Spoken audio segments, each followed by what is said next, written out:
Dans les rues pavées d'une ville qui ne dort jamais, là où le bruit des klaxons se mêle au murmure des conversations, vit un homme que beaucoup voient sans jamais vraiment regarder. C'est l'histoire de Léo, notre balayeur de rue. Chaque matin, avant que le soleil ne se décide à peindre le ciel, Léo est déjà là, son balai à la main, dans une danse silencieuse avec la ville endormie. Il n'est pas juste un employé municipal.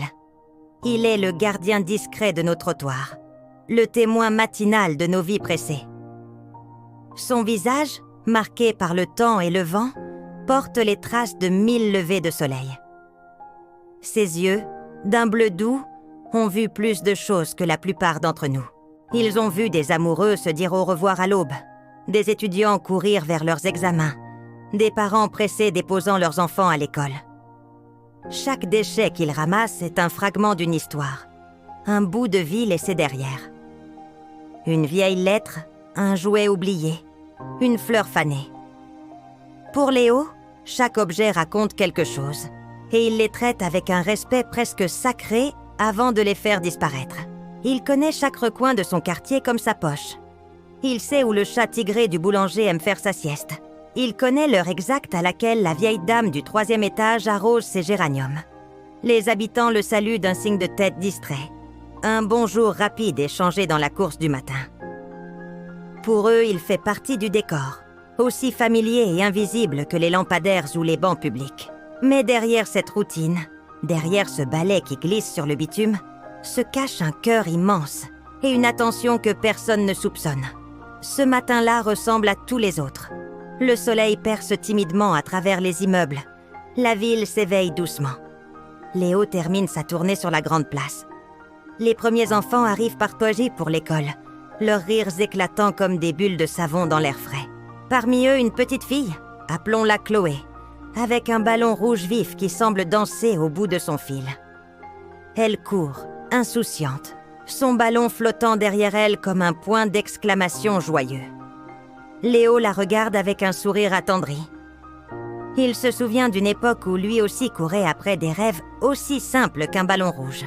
Il se retourne pour ramasser une feuille de journal emportée par la brise. Mais un bruit inhabituel attire son attention. Un bruit de moteur qui gronde, un crissement de pneus un peu trop brusque pour cette heure matinale. Il lève les yeux. Une camionnette de livraison, dont le conducteur semble distrait par son téléphone, tourne au coin de la rue, bien plus vite qu'elle ne le devrait. Et la trajectoire de la camionnette, elle coupe directement le chemin de la petite Chloé, qui, fascinée par son ballon qui s'envole, ne voit absolument rien. Le temps semble se suspendre.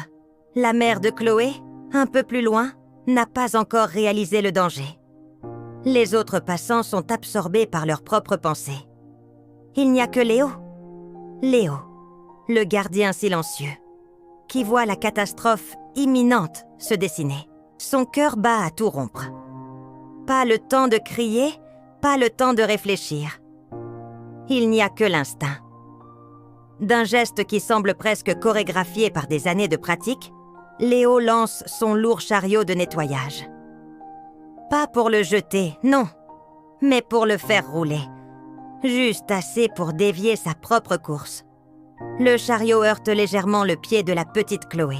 Surprise, elle trébuche et tombe sur le trottoir, lâchant son précieux ballon qui s'envole définitivement vers le ciel. La camionnette passe à une fraction de seconde, exactement là où elle se trouvait. Le conducteur, relevant la tête, ne remarque même pas le drame qu'il vient de frôler. Chloé est en larmes, non pas à cause de sa chute, mais à cause de son ballon perdu. Sa mère se précipite, la prend dans ses bras, la console pour ce petit chagrin d'enfant, ignorant complètement la tragédie qui vient d'être évitée. Personne n'a rien vu. Personne, sauf Léo. Son cœur bat encore la chamade, ses mains tremblent légèrement. Il s'approche, l'air de rien, ramasse son chariot comme s'il lui avait simplement échappé des mains. Il s'accroupit près de Chloé, qui pleure toujours à chaudes larmes. Il ne dit rien. Il sort simplement de sa poche un petit moulin à vent multicolore, un de ces trésors qu'il trouve parfois et qu'il garde précieusement. Il le tend à la petite fille. Surprise, elle arrête de pleurer. Il souffle doucement sur les pâles, qui se mettent à tourner dans un tourbillon de couleurs. Un faible sourire se dessine sur le visage de Chloé. Elle prend le moulin à vent, fascinée. La mère, soulagée, adresse un sourire reconnaissant à Léo. « Merci beaucoup, monsieur.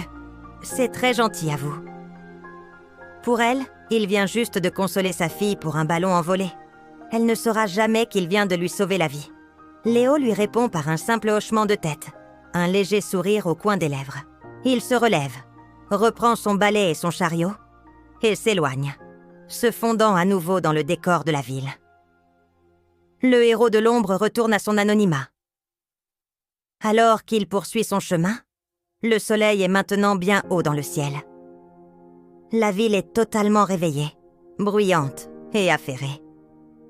Mais pour Léo, quelque chose a changé.